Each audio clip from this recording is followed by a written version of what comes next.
There's been a lot of talk about the potential dangers of AI, for instance, when it comes to the use of deepfakes. But I think where less attention has been paid to is how campaigns use AI legally in their everyday business. So right now, the use of AI is relatively limited. It's limited to kind of tasks, I would call it as a campaign assistant. So you'd use it to draft fundraising emails, for instance, or campaign ads.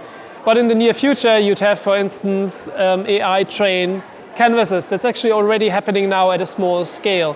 So you'd have them, train canvases to become more effective at talking to voters.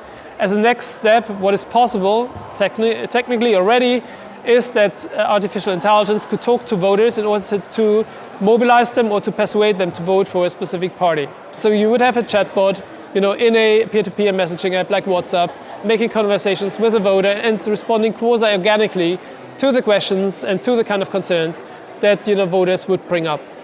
The big question now to how transformative this application of AI to campaigns is the extent of data regulation.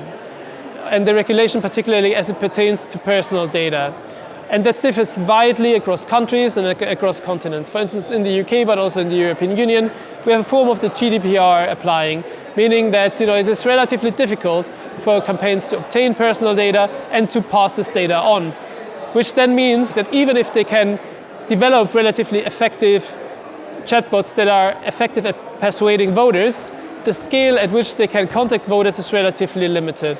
So I think the most scalable application of AI in the near future you'll see in contexts where data regulation is weaker, such as in the United States, but also in contexts such as India, where we had a big election just now.